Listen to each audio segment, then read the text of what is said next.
Hello दोस्तों, स्वागत है आपका फिर से हमारे इस चैनल अंकित फाइनेंस पे। तो दोस्तों, मैं अंकित आपका स्वागत करता हूं अपने इस चैनल पे।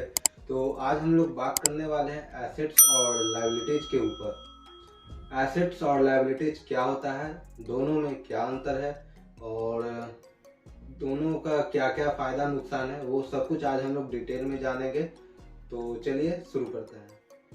तो दोस्तों, शुरू करते हैं हम लोग एसेट से। एसेट क्या होता है, तो इसको सिंपल शब्दों में अगर समझा जाए तो एसेट्स का मतलब होता है हर वो चीज़ जो आपके पॉकेट में पैसा लेके आए। तो जैसे कि हर वो चीज़ जो आप खरीदते हो और उसका रेट जो है कुछ टाइम बाद ऊपर जाता है, बढ़ता है। तो जैसे कि सबसे अच्छा एग्जांपल हो गया इसका सोना। आप जब सोना खरीदते हो या फिर सोना का कोई भी आइटम, ज्वेलरी वगैरह खरीदते हो या फिर सोना का चैन खरीदते हो, तो मान लीजिए आप वो आज के रेट पे खरीद रहे हो। मान लीजिए आपने आज वो 50,000 का खरीदा और अगले साल उसी चीज़ का रेट हो गया 55,000, उसके अगले साल उस चीज़ का रेट हो गया 60,000। तो आप गौर करोगे कि ये जो सोना का चेन है इसका रेट बढ़ते जा रहा है। आपने एक साल 2 साल पहले खरीदा था उसे 50,000 में, 2 साल बाद उसे बेचने जाओगे तो आपको 60,000 मिलेगा। तो वो कहीं ना कहीं आपके पैसे का वैल्यू को बढ़ा रहा है समय के साथ। तो वो आपके लिए एक एसेट हो गया। और अलग अलग एग्जांपल है एसेट का। जैसे आपने कहीं ज़मीन खरीदा तो उसका भी वैल्यू हर साल बढ़ते जाता है। आपने मान लीजिए 10 लाख में वो ज़मीन खरीदा, तो आज से 5 साल बाद उसकी कीमत हो गई 20 लाख। तो वो आपके पैसे को डबल कर दिया सिर्फ 5 साल में। तो वो भी एक एसेट है जिसने आपके पैसे को बढ़ाया। आपके जेब में जब आप उसे बेचोगे तो वो आपके जेब में पैसा लेके आएगा, और पैसा नहीं, आपका लगाया हुआ से ज़्यादा पैसा लेके आएगा।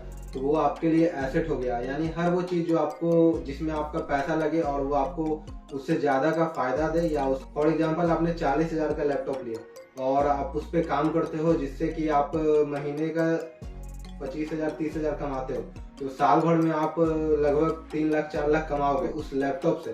तो अगर आपने 40,000 का लैपटॉप लिया और उस लैपटॉप की मदद से आपने साल भर में 3 से 4 लाख रुपए कमाए, तो वो लैपटॉप आपके लिए एसेट है। तो अब हम लोग समझते हैं कि लायबिलिटीज क्या होता है। तो दोस्तों, हर वो चीज़ जो आप खरीदते हो, हो सकता है आपका शौक हो, आपका वो चाहत हो, आप उसे खरीद तो लेते हो, लेकिन वो आपके काम का नहीं होता है। आप लोग बस यूं ही खरीद लेते हो और वो बाद में आपके पैसे को, वैल्यू को गिरा भी देता है। मान लीजिए आपने आपका काम 10,000 का मोबाइल से चल सकता था, लेकिन आपने क्या किया, 50,000 का मोबाइल ले लिया और उस 50,000 का मोबाइल का आपका कोई काम नहीं है। मतलब आप नॉर्मल यूज करते हो उस मोबाइल का और बस शो ऑफ के लिए खरीद लिए हो वो मोबाइल। तो 1 महीना 2 महीना 3 महीना चलाओगे, उसके बाद आपको वो चलाने का भी मजा उतना नहीं आएगा। लेकिन आपका जो पैसा है, जहाँ 10,000 लगना था वहाँ 50,000 लग गया, यानी कि 40,000 ज़्यादा लग गया। तो वही पैसा अगर आपके पास होता तो आप कोई और काम उससे करते। तो आपका जो पैसा है वो फंस गया, और वो आप अगर उस फोन को बेचने भी जाओ तो उतना वैल्यू नहीं मिलेगा। मुश्किल से मुश्किल आपको 20,000 25,000 मिलेगा, तो फिर भी आप 25-30,000 के लॉस में रहोगे। तो ये फ़ोन आपके लिए लायबिलिटी साबित होगा। तो सिंपल में समझेंगे कि लायबिलिटीज मतलब हर वो चीज़ जो आपके पॉकेट से पैसे को निकाले, और एसेट मतलब हर वो चीज़ जो आपको पैसा ला के दे। तो एसेट्स और लायबिलिटीज का अंतर तो आप लोगों ने समझ ही गया होगा कि क्या होता है। अगर आपको भी अपने पैसे का सही उपयोग करना है तो मैं आपको रिकमेंड करूंगा कि अपने पैसों से ज़्यादा एसेट्स खरीदें। Assets in the sense stocks खरीदें, कहीं भी इन्वेस्ट करें, गोल्ड खरीदें, सिल्वर खरीदें, कोई कहीं ऐसे जगह लगाएं जहां वो अपने वैल्यू को इंक्रीज करे। ऐसे जगह ना लगा दे कि अपने वैल्यू को वो साल दर साल डिक्रीज करे, या किसी लायबिलिटीज में ना लगा दें।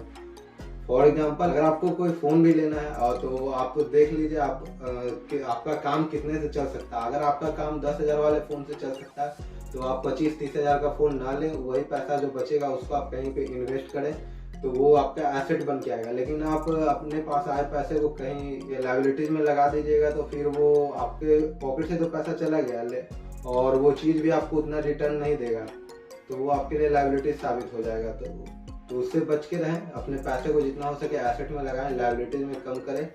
लायबिलिटीज को हम लोग जीरो नहीं कर सकते हैं, लेकिन कम कर सकते हैं, और एसेट को बढ़ा सकते हैं। तो ये पर्सनल फाइनेंस के लिए, फाइनेंशियल मैनेजमेंट अगर आप करना चाहते हैं अपने लाइफ में, तो ये सबसे छोटा नियम है जिसको आपको फॉलो करना चाहिए।